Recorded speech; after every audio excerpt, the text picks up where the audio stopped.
আল্লাহর সবচেয়ে বড় অভিশাপ কি? তার ভাতখানা বন্ধ করে দেওয়া? না।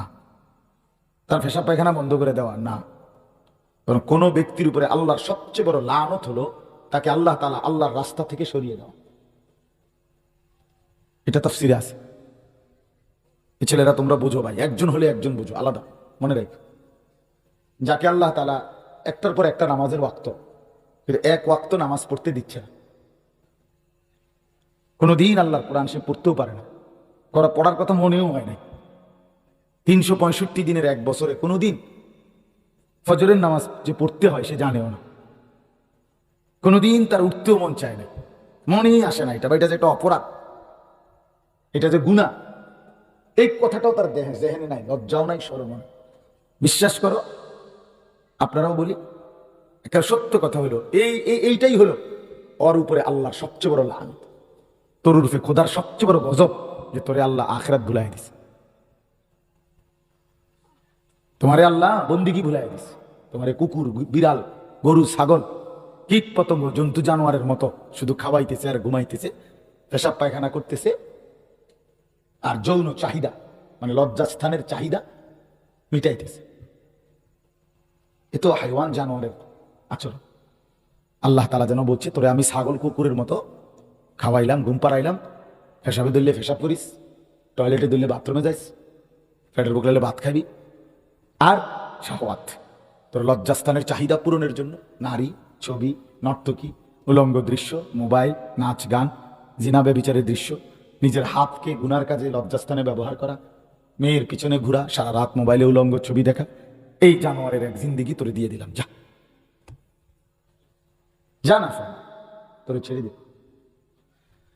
কোরআনে আছে ولا تكونوا كالذين نسوا الله فأنساهم أنفسهم أولئك هم الفاسقون।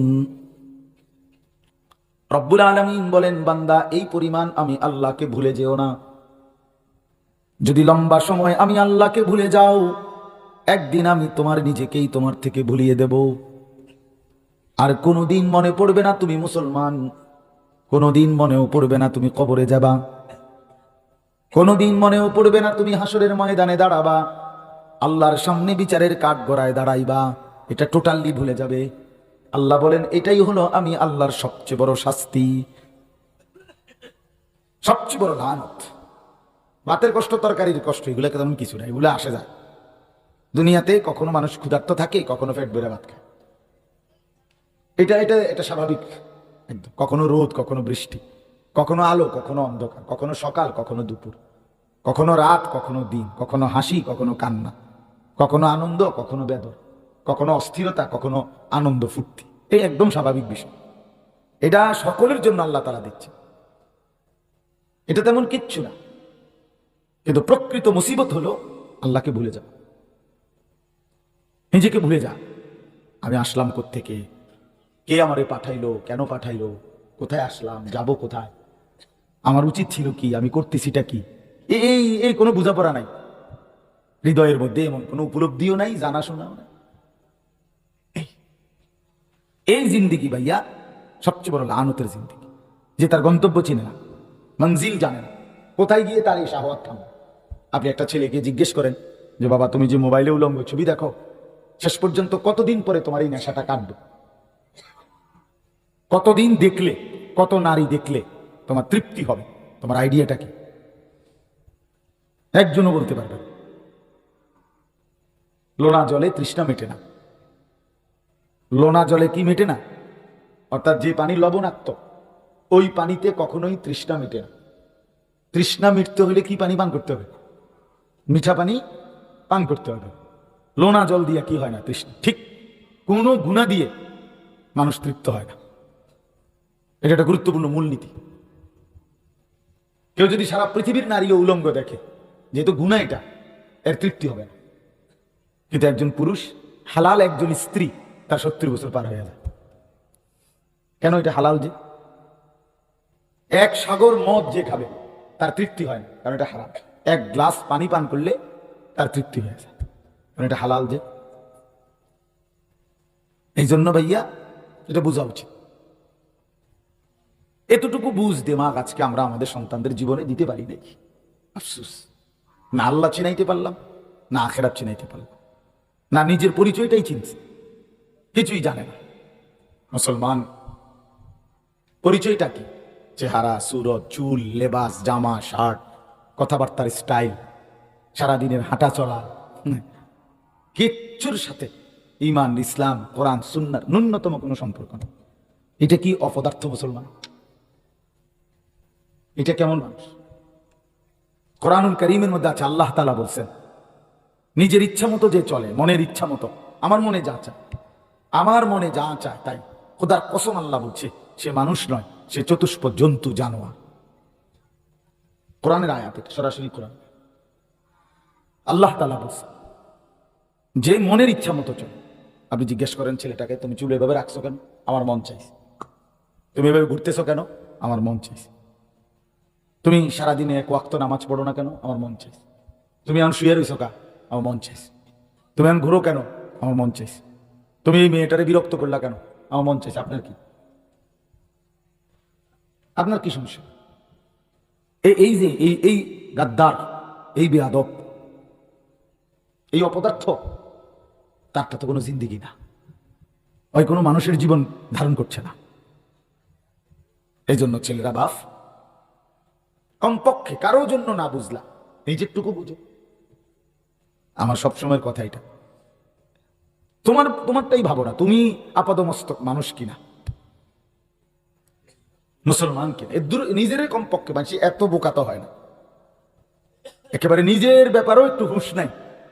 এটা কি জীবন? এটা কেমন জিন্দেগি, কেমন জীবন এটা ভাইয়া? আপাদমস্তক আমি কি, কোনো পরিচয় নেই, আমি মুসলমান। তো মুসলমান কি এমন হয়? মুসলমান এই এক ওয়াক্ত নামাজ পড়ে না, এই হাইওয়ান কিভাবে মুসলমান? কথা বলেন না কেন? কোনদিন ফজরের নামাজ পড়ে না এই হাইওয়ান, এই চতুষ্প জন্তু, এটা মুসলমান হবে কেন? বলেন, এর মুসলমান কোন যুক্তিতে বলতে হবে? কি কারণ? রাসূলুল্লাহ সাল্লাল্লাহু আলাইহি ওয়াসাল্লাম বলেন, ফারকুমা বাইনানা ওয়া বাইনাল কুফরি আস-সালাহ। নবীজি বলেন, আমাদের মাঝে আর কাফেরের মাঝে পার্থক্য নামাজ। সাফ হাদিস, পরিষ্কার হাদিস। কোন লোক মুসলমান নাকি কাফের, নবীজি বলছে চিনতে হলে পার্থক্য কি? নামাজ। তাহলে যে কপালে সেজদা নাই সে মুসলমান কিভাবে? বলেন ভাই। রাসূলুল্লাহ সাল্লাল্লাহু আলাইহি সাল্লাম তো তাকে মুসলমান বলে না। তুমি কইলে হইব না। তুমি ভোটার আইডি কার্ডে লিখলেই কি, জন্ম নিবন্ধন সনদে লিখলে কি, কাগজ দিয়ে তো হাসরের ময়দান না। খবরে আইডি কার্ড জমা নিবে না, সেজদা জমা নিবে। খবরে আইডি কার্ড নিবে না। এই জন্য বাবারা, দয়া করে প্রত্যেকে ভাবা উচিত। কোরআনুল কারীমের মধ্যে আছে, আল্লাহ তাআলা হাসরের ময়দানে বলবে, ইকরা কিতাবাক, বান্দা নিজের আমলনামাটা তোমারটা তুমিই পড়ো, কারো সাহায্য নাও। তোমারটা তুমি বুঝ দাও, তোমারটা তুমি পড়ে পড়ে বলো এটা করলা কেন, এটা ছাড়লা কেন। কাফা বিনাফসিকাল ইয়াউমা আলাইকা হাসিবা। আজ তোমার হিসাবের জন্য তুমি যথেষ্ট। তোমার হিসাব তুমি লাগাও, তোমার হিসাব তুমি মিলাও। নাফরমান নিজের আমলনামা দেখবে আর চিৎকার করে বলবে, ইয়া ওয়াইলাতানা মা লিহাদাল কিতাব, হায় আফসুস মাওলা, এটা কেমন আমলনামা আপনি আমার লেখাইলেন, কারে দিয়ে লেখাইলেন। লা ইউগাদিরু সাগীরাতান ওয়ালা কাবীরাতান ইল্লা আহসাহা। এর মধ্যে তো আমার জিন্দেগির ছোট বড় এক সেকেন্ডের কোনো কিছুই লেখা ছাড়া বাকি রাখে নাই। এ কেমন আমলনামা লেখাইলেন? হাসতে হাসতে বলেছি, সেগুলো লিখছে। দুষ্টমি করে বলেছিলাম, সেগুলো তো লিখছে। কিচ্ছুই বাদ দেয় নাই, এক সেকেন্ড, এক নিঃশ্বাসও না। খোদার কসম বাফ, হাদিস এটা। নবীজি বলছেন, মা মিন ইমরিইন নাফাসা ইল্লা কুতিবা। আল্লাহর নবী বলেন, উম্মত, তোমাদের প্রতিটি নিঃশ্বাস আমলনামার মধ্যে লেখা হয়। প্রতিটা নিঃশ্বাস পর্যন্ত লেখা হয়। ইম্মা ফি তাআতিন ওয়া ইম্মা ফি মাসিয়াতিন। কোন নিঃশ্বাস নেকি হিসেবে লেখা হয়, কোন নিঃশ্বাস গুনাহ হিসেবে লেখা হয়। গুনাহের কাজ করতে গিয়ে যে নিঃশ্বাস পড়ে সেখানকার নিঃশ্বাসগুলোও গুনাহ। নেক কাজ করতে গিয়ে যে নিঃশ্বাসগুলো পড়ে সেখানকার নিঃশ্বাসগুলোও নেকি। কিছু বাদ যায় না। এক জাররা, একটা মিনিট, একটা সেকেন্ড, একটা পলক, একটা নিঃশ্বাস, খোদার কসম আমাদের জীবন থেকে বাদ যাবে না, হিসাব থেকে বাদ যাবে না। ইয়াউমা তুবলাস সারাইর, আল্লাহ বলছে কিয়ামতের দিন বান্দা তোমার অন্তরের ভিতরের যে গোপন কথাগুলো, যেগুলো কেউ শুনে নাই, তোমার মনে মনে কত জল্পনা কল্পনা ভালো মন্দ ছিল, আমি আল্লাহ কিয়ামতের দিন সেগুলো তোমার সামনে খুলে দেব, সেগুলোর হিসাব দিতে হবে। এত অসৎ কল্পনা কেন করবা? এত বিশ্রী বাজে কল্পনা কেন করবা? ইয়াউমা তুবলাস সারাইর আফালা ইয়ালামু ইদা বু'সিরা মা ফিল কুবুর ওয়া হুসিলা মা ফিস সুদূর। আল্লাহ তাআলা বলেন, যখন তোমাকে কবর থেকে হাসরের ময়দানে উঠানো হবে বান্দা, সেদিন তোমার অন্তরের সুদূর, কলিজার ভিতরে যে কথাগুলো ছিল, আমি আল্লাহ সেগুলো তোমার সামনে পেশ করে দেব। তো সেগুলোর হিসাব দিতে হবে। মা ইয়ালফিজু মিন কাউলিন ইল্লা লাদাইহি রাকিবুন আতীদ। আল্লাহ তাআলা বলেন, বান্দা তোমার জবান দিয়ে যা কিছু বের হয়েছে আমি সব আলাদা লিখে রাখছি, সেগুলোর হিসাব দিতে হবে। ওয়া শাহিদা আলাইহিম সামউহুম ওয়া আবসারুহুম ওয়া জুলুদুহুম বিমা কানু ইয়ামালুন। আল্লাহ বলেন, কিয়ামতের দিন তোমাদের চোখ, তোমাদের কান, তোমাদের সারা দেহের চামড়া, পুরা বডি, তোমাদের জিন্দেগীর যাবতীয় কর্মকাণ্ড সম্পর্কে আমি আল্লাহর সামনে সাক্ষ্য দিবে।